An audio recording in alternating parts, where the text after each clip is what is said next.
रुको रुको, सही चैनल पे क्लिक किया है, अब बताता हूँ भैया। मुझे सही में काफी दिनों बाद रोंगटे खड़े होते हुए महसूस हुए हैं एक मूवी का ट्रेलर देखते हुए, सच में। वरना तो इतना इनसेंसिटिव इंसान बन गया था मैं समय के साथ। मैं ट्रेलर आया और सच में भाई साहब छा गए। कसम से मैंने वो टीवी पे देखा और भाई साहब क्या विश्वास थे, मजाक नहीं कर रहा, मेरे दिल चुरा लिया। खासतौर पे पुष्पक विमान में हाँ साफ दिख रहा था कि कुछ सीन्स को इंटेंशनली शॉर्ट किया गया है ताकि उसके पूरे मजे थिएटर में उठाया जाए। मूवी अनाउंस हुई तब भी मुझे कोई खास उम्मीद थी नहीं, एक्सेप्ट अब भाई साहब मजा आ गया। तुम सभी मेरे साथ ट्रेलर देखना चाहते हो दोबारा से? क्योंकि एक बार में तो मेरा मन नहीं भरा और मैं दूसरी बार वेट कर रहा था ताकि तुम सबके साथ देख सकूं। सर चलो एक साथ देखते हैं, मजा आएगा। यार मेरे से रुके नहीं जा रहे, दोबारा चला भाई, दोबारा ठीक नहीं। हेडफोन्स पहन लिए हैं बिल्कुल, शुरू करिए।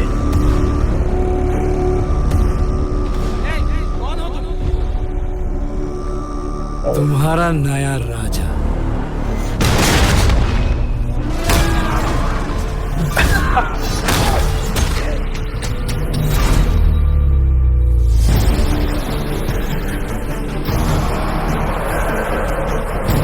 देवलोक, पृथ्वीलोक, पाताल लोक, तीनों लोकों में एक ही राज होगा।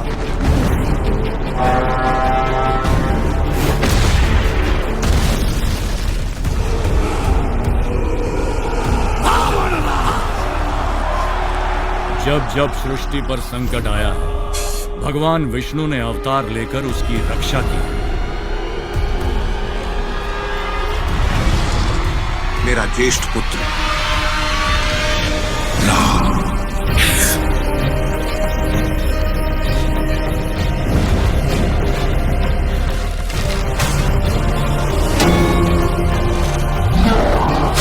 विश्व कल्याण के लिए यदि मेरा अंत भी हो जाए, इम्प्रूवमेंट तो भी मुझे स्वीकार है।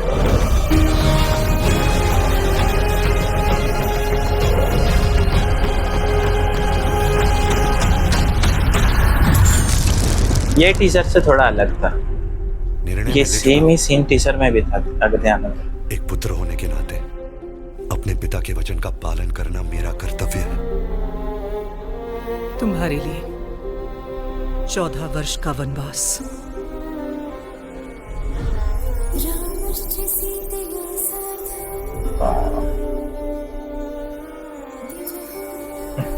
उस वचन का जो आपने मुझे विवाह के समय दिया था, कमाल के कैरेक्टर में घुस चुके हैं सच में, मजा आ भाग्य में जो भी लिखा है मुझे स्वीकार है।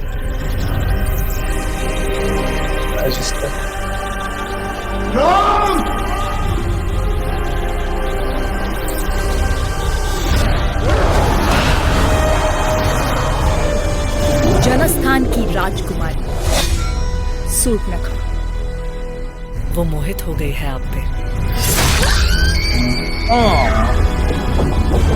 राम से प्रतिशोध लिया जाएगा शूर्पणखा।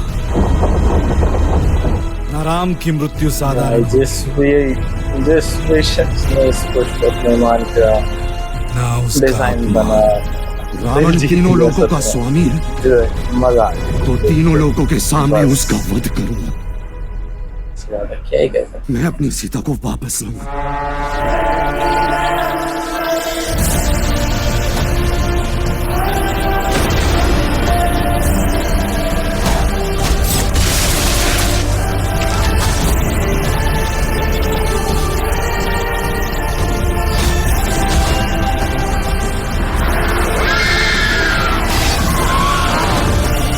ऐसा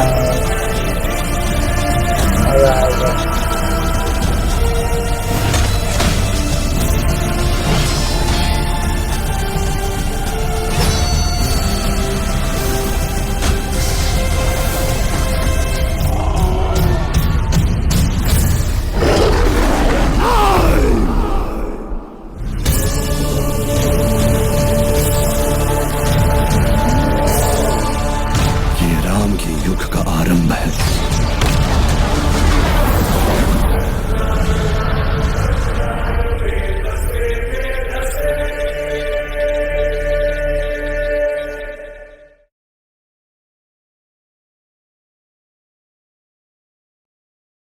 भाई साहब क्या कड़क ट्रेलर बनाया है।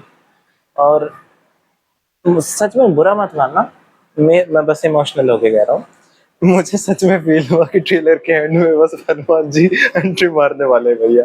कि मतलब ऐसा नहीं होता कि ट्रेलर के मेन कैरेक्टर काम कर रहे हैं और एंड में एक सबसे कुछ अनोखा हट के कैरेक्टर एकदम से एंट्री मारता है, ओह मैं भी हूँ।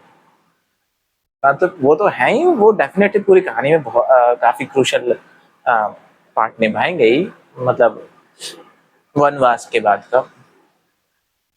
पर भाई साहब, और हाँ पुष्पक विमान भाई जिस भी आदमी ने बनाया, कसम से मजा आ गया। मेरे को सही में इसमें बैठने का मन करने लग गया था। नहीं मजाक नहीं कर रहा यार, सच में इन्होंने काफी काफी मतलब जब जब ये मूवी का अनाउंसमेंट हुआ था ना, तब से मुझे कोई खास उम्मीद नहीं थी, अनलेस अनटिल इसका टीजर नहीं आया। तब थोड़ा सा लगा कि हाँ दे एक्चुअली डूइंग समथिंग। हालांकि उसमें भी बहुत सारी कमियां थी जो कि अब इन्होंने इम्प्रूव की, खासतौर पे वो जंगल में वो जो राक्षस था उसके ऊपर। और अगर बात की जाए कि ओवरऑल कुछ लोग मैंने सुना भी है कि जो रावण की आवाज के ऊपर कुछ लोग कह रहे हैं कि यार ये आवाज अच्छी नहीं लग रही, यश की ओरिजिनल आवाज अच्छी नहीं लग रही जो उनका एक्सेंट में बोल रहा भाई। I can feel the authenticity, ठीक है। आप हर चीज को अगर ओवर ड्रामेटाइज कर दोगे तो आप उस एक्टर की खुद की पीक परफॉर्मेंस कैसे निकालने की उम्मीद करोगे कि वो अपनी पीक परफॉर्मेंस उस भाषा में अ, दे।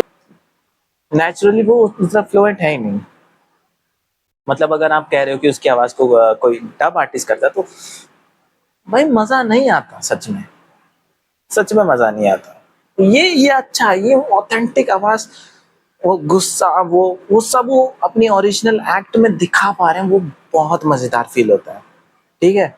और जो शिकायत कर रहे हैं, मैं समझता हूँ आपके इमोशंस हैं, पर भाई हर चीज को इतना ओवर ड्रामेटाइज मत करो, ठीक है। इससे फिल्म के ऑथेंटिसिटी पे थोड़ा सा असर पड़ता है।